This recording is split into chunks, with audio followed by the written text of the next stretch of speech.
શેષ થાય છે, તે શેષ નાગ ઉપર શયન કરે છે. હવે સહસ્ત્ર ફેણો હોય એ 20 વર્ષા વર્તાવતી હોય છે, છતાંય ભગવાન શાંતિથી સૂતેલા છે. તે પ્રમાણે ભગવાન ઉપર આપણને શ્રદ્ધા હોય તો આપણે સંસારની અંદર પણ શાંતિથી આ રીતે સૂઈ શકીએ છીએ. પણ ભગવાન ઉપર આ શેષનાગ છે, આટલી બધી 20 વર્ષા વ્યવહાર છે, છતાંય કેવા રહે છે? શાંત રહે છે. આપણે મંદિરમાં જઈએ છીએ તો ભગવાનના મંદિર આગળ શું કહીએ છીએ? અનેક પ્રકારની માગણીઓ, તકરારો, સમસ્યાઓ આ બધું લઈને આપણે જતા હોઈએ છીએ અને પાછા ભગવાનને ગાળો પણ બોલતા હોઈએ છીએ. કામ ના થયું હોય તો ભગવાનનું કામ કેટલું બધું વિકટ છે.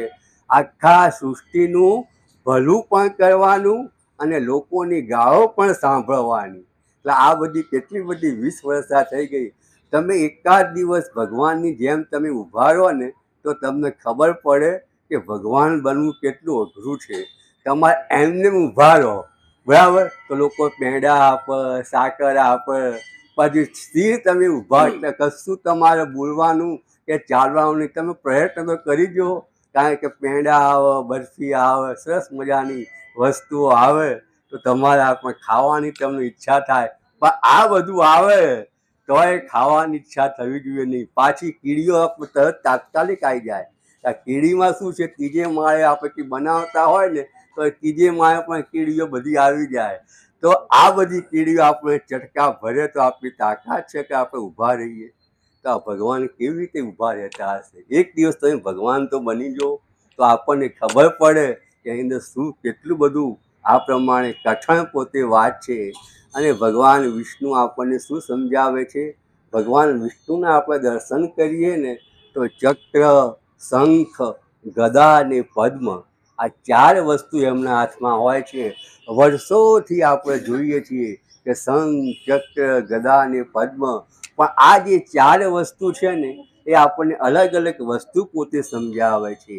4 વર્ણ આપણને સમજાવે છે, 4 આશ્રમ સમજાવે છે અને 4 પુરુષાર્થ સમજાવે છે. 4 વર્ણ એટલે બ્રાહ્મણ, ક્ષત્રિય, વૈશ્ય અને શૂદ્ર. શંખ શું બતાવે છે આપણને? શંખ આપણને ધર્મની ગર્જના કરવાનું શીખવે છે કે તમારો જે ધર્મ છે એ ધર્મને આગળ લાવવા માટે પ્રયત્ન કરો. સનાતન ધર્મ શંખ ધર્મની ગર્જના કરવાનું શીખવે છે. અને શંખ પછી આપણે ચક્ર, ચક્ર એટલે કે પૈડું, પૈડાની જેમ ફરવાનું. પૈડાની જેમ ફરવાનું એટલે શું?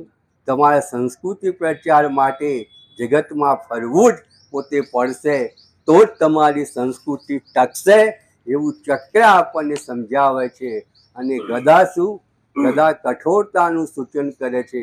હવે જે તમારી પાસે જે સંપત્તિ છે એ સંપત્તિ ભોગ વિલાસમાં વેડફાઈ ના જાય એનું તમારે ધ્યાન રાખવાનું છે. એટલા માટે તમારે સંયમની પોતે સાધના પોતે કરવાની છે. અને ત્યાર પછી આવે છે શંખ, ચક્ર, ગદા અને પદ્મ. પદ્મ એટલે કે કમળ. સંસારની અંદર તમારે જળ, કમળ તમારે પોતે રહેવાનું છે. જેવી રીતે કમળ કાદવમાં ઉગે છે છતાં એનાથી પોતે અલિપ્ત રહે છે, એ પ્રમાણે આસક્તિ રહિત કર્મો કરીને સંસારમાં રહેવા છતાં પણ આપણે સંસારમાં સરસો રહે પણ મન મારી પાસ એ જીવન દ્રષ્ટિ જે નરસિંહ મહેતા